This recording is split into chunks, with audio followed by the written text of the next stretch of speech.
Hi guys, आप देख रहे हैं फ्लाइंग करियर पॉइंट। दोस्तों, आप सभी का हमारे चैनल पे बहुत बहुत स्वागत है। दोस्तों, आज हम लोग शुरू करेंगे वैदिक सभ्यता। तो दोस्तों, अभी थोड़ा वीडियो डिले हो जा रही है क्योंकि कुछ टेक्निकल प्रॉब्लम आ रही थी, इसलिए जो है वीडियो कंटिन्यू नहीं आ पा रही है। तो अब हम कोशिश करेंगे कि वीडियो कंटिन्यू आए। तो अभी इसके लिए जो है कोशिश चल रही है और वो टेक्निकल प्रॉब्लम दूर हो जाएगी तो हम डेली का डेली वीडियो आ जाया करेगी। तो चलिए आइए शुरू करते हैं। आज वैदिक सभ्यता शुरू करेंगे। वैदिक सभ्यता के कुछ इंपॉर्टेंट फैक्ट हैं जिनको देख लें, और एग्ज़ाम में ये लगभग जो है हर साल पूछे जाते हैं यहाँ से क्वेश्चन। तो आप लोग जो है इन फैक्ट को देख लीजिए, पढ़ करके जाइएगा इन फैक्ट को। यहाँ से क्वेश्चन ज़रूर पुटअप करता है लोक सेवा आयोग। तो यहाँ पर जो है सबसे पहले हम ये देखते हैं कि वैदिक काल हम लोग पढ़ेंगे। तो वैदिक काल को हम लोग दो भागों में बांटते हैं। वैदिक काल को दो भाग में बांटते हैं, ऋग वैदिक काल और उत्तर वैदिक काल। यानी कि जो है पहले जो स्टेप शुरू होता है वो ऋग वैदिक काल का स्टेप शुरू होता है। ऋग वैदिक काल के बाद फिर उत्तर वैदिक आता है। तो ऋग वैदिक काल का नाम ऋग्वेद के नाम पर ही पड़ गया है। इसका टाइमिंग जो रहा है वो 1500 ईसा पूर्व से 1000 ईसा पूर्व तक इसका टाइम पीरियड माना जाता है। इसके बाद उत्तर वैदिक काल आता है। तो उत्तर वैदिक काल 1000 से 600 ईसा पूर्व तक इसका टाइम पीरियड माना जाता है। ऐसा कहा जाता है कि जो वैदिक सभ्यता थी ये आर्यों के द्वारा प्रचलन में लाई गई थी। तो इसके जो विकास करने वाले थे वो आर्य कहलाए। आर्य का मतलब होता है श्रेष्ठ। तो ये आर्य कहा थे, इसका जो है अक्सर विद्वानों में बहुत ज़्यादा मतभेद है। लेकिन फिर भी कुछ लोग जो है ऐसा मानते हैं कि आर्य अफ़गानिस्तान से आए हैं, इसके बाद भारत के पंजाब के क्षेत्र में आकर के ये लोग बस गए थे। तो ये लोग माना जाता है कि अफ़गानिस्तान और पंजाब इस तरीके से ये लोग आकर के बसे थे। एक हिस्टोरियन है, इतिहासकार मैक्स मूलर, ये मानते हैं कि ये जो आर्य रहे हैं वैदिक सभ्यता को जिन्होंने जो है विकसित किया था, ये मध्य एशिया के मूल निवासी रहे हैं। वैदिक सभ्यता एक ग्रामीण सभ्यता रही है, जबकि हमने इससे पहले सिंधु सभ्यता में बताया था कि सिंधु सभ्यता जो रही है वो एक शहरी सभ्यता रही है, जबकि जो ये वैदिक सभ्यता है ये ग्रामीण सभ्यता रही है। यानी कि सिंधु सभ्यता के टाइम पे जो है शहरी सभ्यता रही है, नगरीय सभ्यता जिसको कहते हैं। नगरीय सभ्यता, नगर का विकास हो चुका था, लेकिन बाद में बाढ़ आने की वजह से, या कुछ लोग कहते हैं कि आग लग जाने के कारण, या अलग अलग जो है मत बताते हैं अलग अलग विद्वान, जिसके बाद धीरे धीरे करके सिंधु सभ्यता का पतन हो गया था। उसके बाद कई सौ साल के बाद फिर वैदिक सभ्यता की या वैदिक संस्कृति की शुरुआत होती है। तो उसके यहाँ पर ग्रामीण सभ्यता से इसका फिर से विकास होता है। तो नगरीय सभ्यता के बाद नगरीय सभ्यता पूरी तरह से नष्ट हो गई, यानी कि सिंधु सभ्यता। उसके बाद उसके नष्ट हो जाने के कई सौ साल के बाद फिर ये वैदिक सभ्यता अपने अस्तित्व में आती है। तो ये एक ग्रामीण सभ्यता रही है। अक्सर पूछ लेता है कि सिंधु सभ्यता नगरीय रही है या ग्रामीण रही है। तो सिंधु सभ्यता एक नगरीय सभ्यता रही है, जबकि उसके बाद वाली सभ्यता जो रही है यानी कि वैदिक सभ्यता, ये ग्रामीण सभ्यता रही है। ये आप लोग याद रखिएगा, बहुत बार ये पूछा गया क्वेश्चन। अब बात आती है कि जो वैदिक काल में किस भाषा का प्रयोग होता था, भाषा का विकास जो हुआ तो वो कौन सी भाषा रही है। तो वैदिक सभ्यता में संस्कृत भाषा का प्रयोग किया जाता था। आर्यों की जो प्रशासनिक इकाई किस प्रकार की थी, जैसे हम लोगों के यहाँ आज है कि गांव है, फिर ब्लॉक है, ब्लॉक के बाद फिर टाउन, ब्लॉक यानी कि जो है फिर टाउन एरिया इसके ऊपर आ जाता है, और टाउन एरिया के बाद फिर छोटे शहर होते हैं या छोटे ज़िले होते हैं, फिर मंडल होता है जो बड़े ज़िले होते हैं, कई ज़िलों को मिलाकर के एक मंडल बनाया जाता है। ज़िले होते हैं, ज़िलों को जो है मंडलों में बांट रखा गया है, और फिर सारे ज़िले और मंडल को मिलाकर के एक राज्य बनाया जाता है, और राज्य के बाद फिर एक देश का निर्माण होता है। लेकिन उस समय ऐसा नहीं था। आर्यों की जो प्रशासनिक इकाई थी उस समय जो है कुल थी, यानी कि परिवार से शुरू होती है। परिवार हालांकि आज भी है, यानी कि कई परिवारों को मिला करके फिर एक गांव बनता है, कई परिवारों को मिला करके एक गांव बनता है। तो उसी प्रकार से यहाँ भी जो है कुल रहा है। कुल के बाद फिर ग्राम, कई ग्रामों को मिलाकर के एक विश्व कहा जाता था उस समय, और कई विश्व को मिलाकर के जन कहा जाता था, और कई जनों को मिलाकर के एक राष्ट्र का निर्माण करते थे। ग्राम का जो मुखिया होता था वो ग्रामणी कहलाता था, जबकि जो विश होता था यानी कि ग्राम का जो मुखिया होता था उसको क्या कहते थे, ग्रामणी, और जो विश का जो प्रधान होता था, जो विश का मुखिया होता था उसको विशपति कहा जाता था। नेक्स्ट है जन के मुखिया को राजन कहा जाता था, यानी कि उस समय जो जन हुआ करता था, विश के बाद जन का नंबर आता था और जन के बाद फिर राष्ट्र का। तो उस समय अगर आज के टाइम के हिसाब से अगर मैच करें तो राष्ट्र से पहले राज्य होता है, हमारे यहाँ राज्य की इकाई होती है जिसे इंग्लिश में स्टेट कहते हैं। तो अगर उस हिसाब से अगर देखें तो राष्ट्र से पहले जो है जन हुआ करता था, तो जन का जो मुखिया होता था उसे राजन कहा जाता था। इसके बाद राज्य के अधिकारी, जो प्रमुख अधिकारी राज्य के हुआ करते थे, उसमें पुरोहित का महत्वपूर्ण स्थान रहा है, और इसके साथ साथ जो सेनानी हुआ करते थे, जो यानी कि जो सेना के अधिकारी होते थे, उनका भी राज्य के अधिकारियों में महत्वपूर्ण स्थान रहा है। इसके बाद है सूतकार, रथकार, कम्मादी इत्यादि, ये रत्नी कहलाते थे।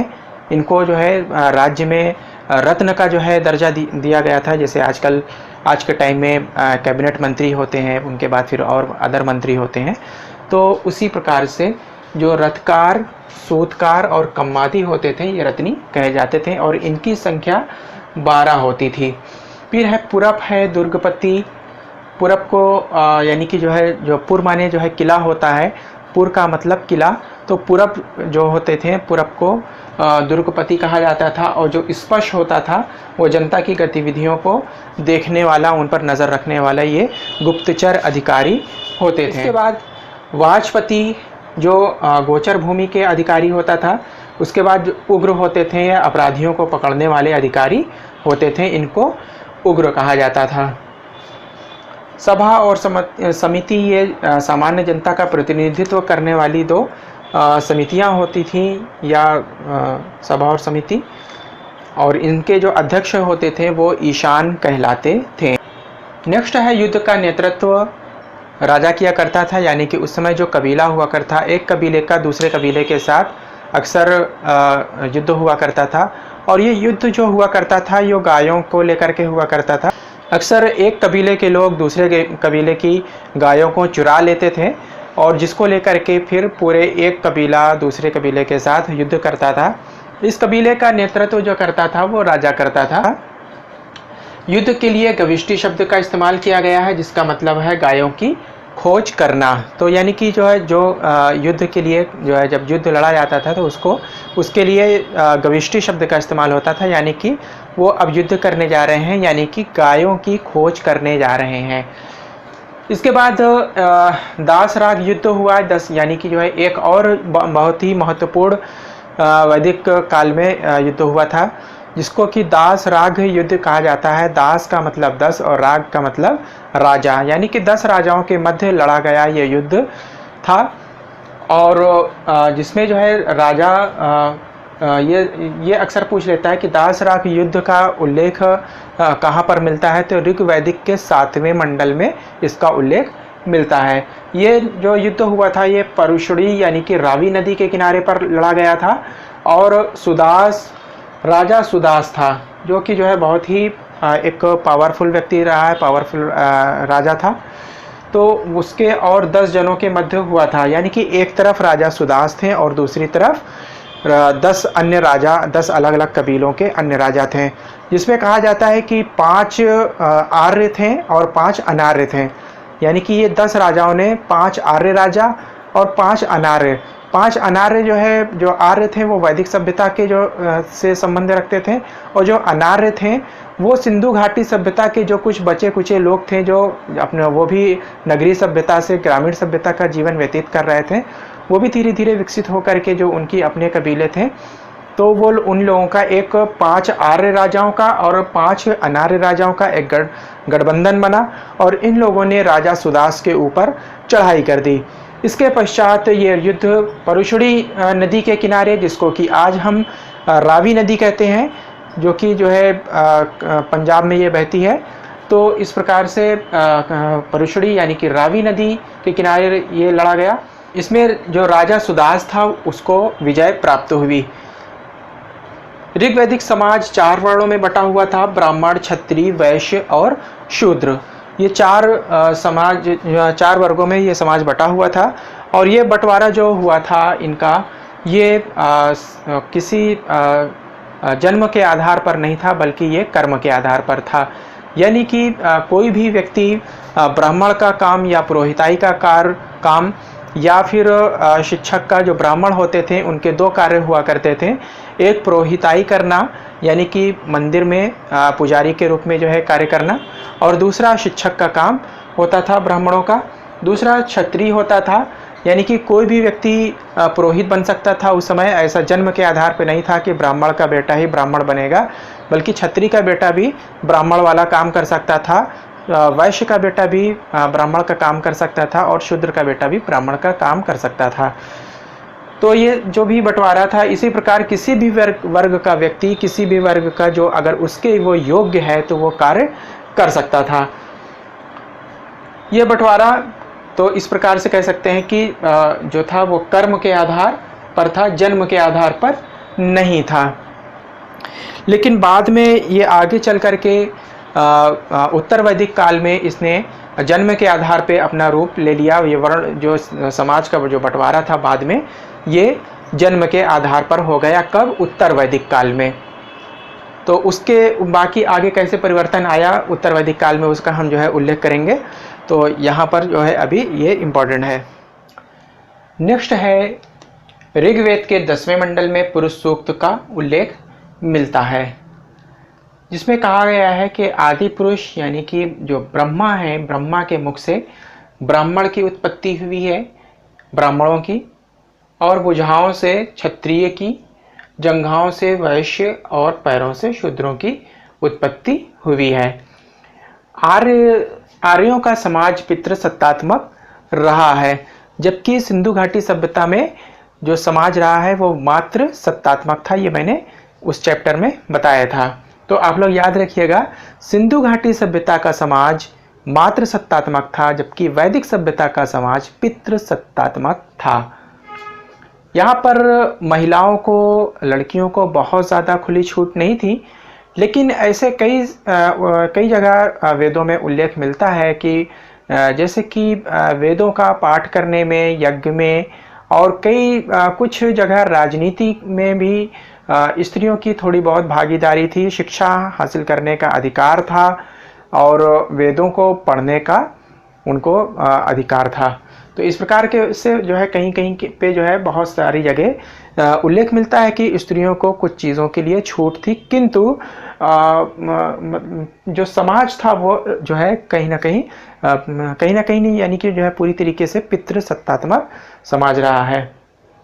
समाज की सबसे छोटी इकाई थी, इसको कुल या परिवार कहा जाता था। परिवार का जो मुखिया होता था वो पिता होता था मुखिया, जिसको कि कुलप कहा जाता था, कुलप।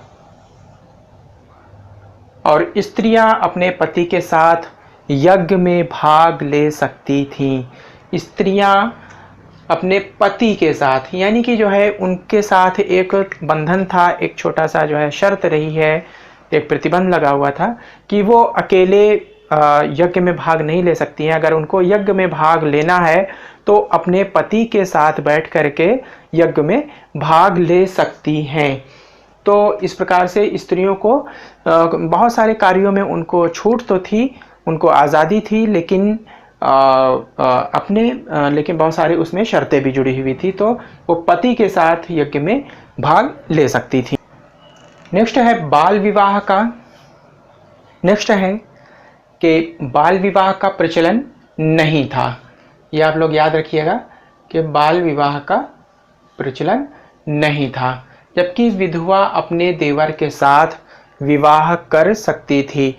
यहाँ पे ये कहा गया है कि जो पति का जो छोटा भाई होता है, अगर कोई विधवा ऐसी स्त्री है जो कि विधवा हो गई है, तो वो अपने पति के छोटे भाई के साथ, यानी कि अपने देवर के साथ वो अपना विवाह कर सकती थी और उसके साथ उसके पश्चात यानी कि शादी करने के पश्चात वो अपना जीवन व्यतीत कर सकती थी।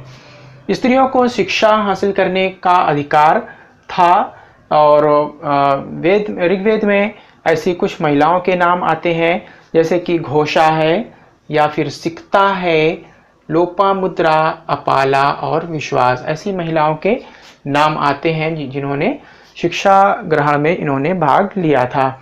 आर्यों का मुख्य पेय पदार्थ की बात करें तो ये सोमरस था जो कि वनस्पति से बनाया जाता था। इसको पीने के बाद जैसे आज के टाइम में लोग कोल्ड ड्रिंक पीते हैं और एनर्जी लोगों को जो है एनर्जेटिक महसूस करते हैं, उसी तरीके से सोमरस का इस्तेमाल पेय पदार्थ के मुख्य, ये याद रखिएगा कि मुख्य पेय पदार्थ के रूप में प्रयोग में लाया जाता था।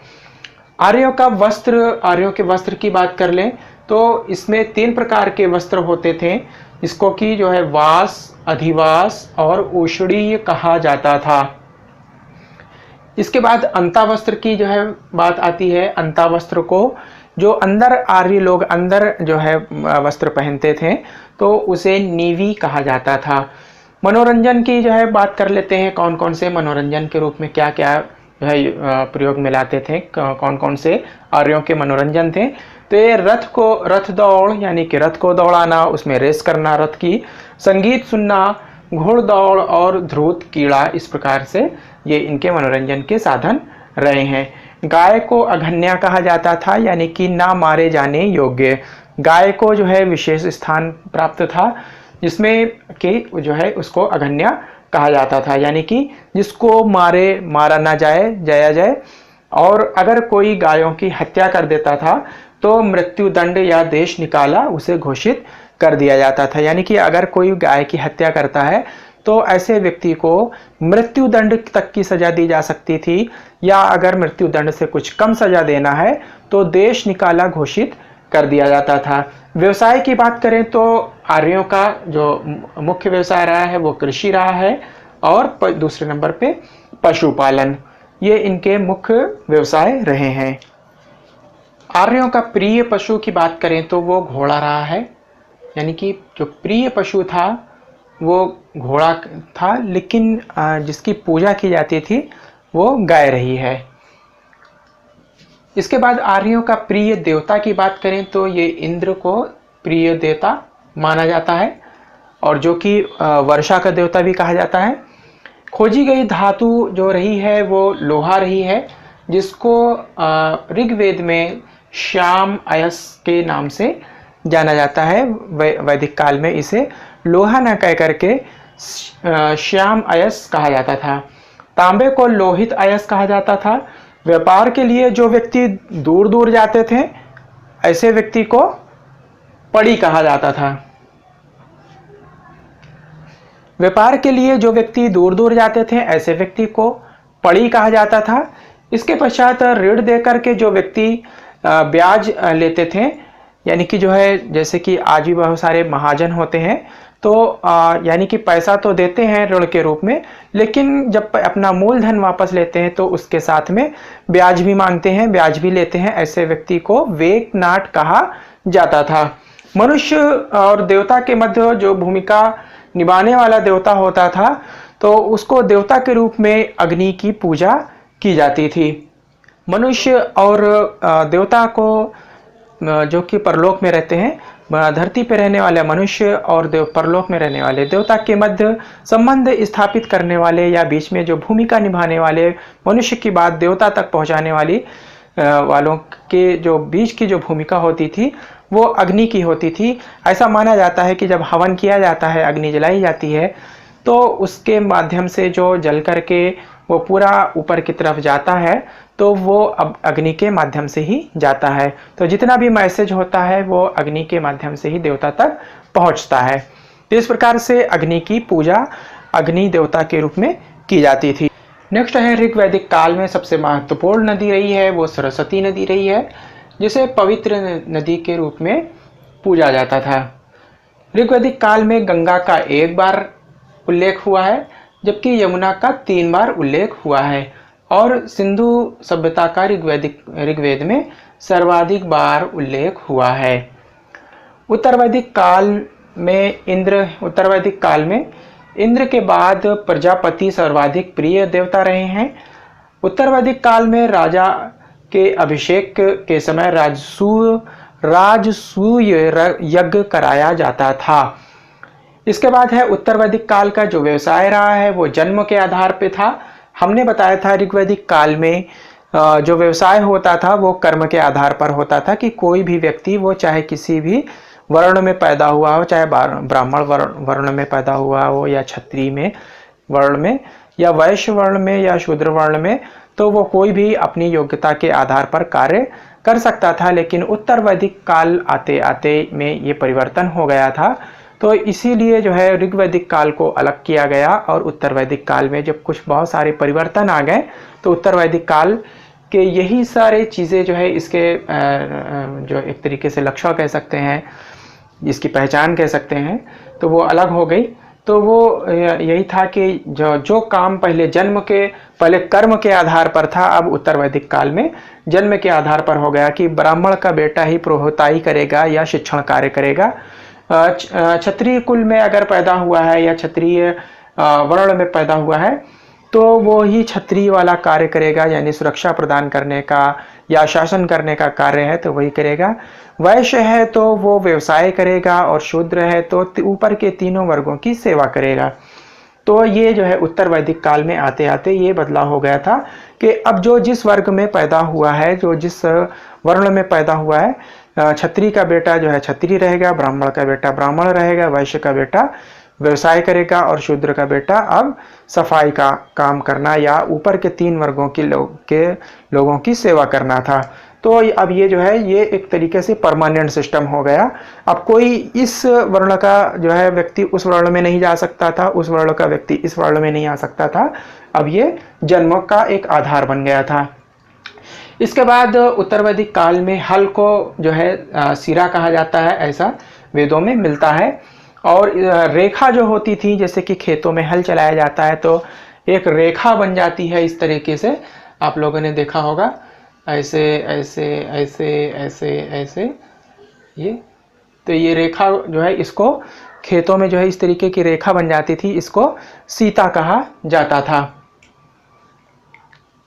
तो ये कुछ इंपॉर्टेंट फैक्ट रहे हैं, अभी और भी हैं इस फैक्ट, तो आगे जो भी फैक्ट होंगे वो दोस्तों हम लेकर के आते रहेंगे। दोस्तों हमारा बस एक ही रिक्वेस्ट है कि अगर हमारा वीडियो पसंद आया हो तो आप लोग लाइक कर दीजिएगा। हमारे चैनल में जो लोग भी अभी जो है नए हैं, सब्सक्राइब नहीं किया है, सब्सक्राइब कर लें, बराबर में लगे हुए बेल के आइकन को भी प्रेस कर लें और अपने दोस्तों में शेयर कर दें।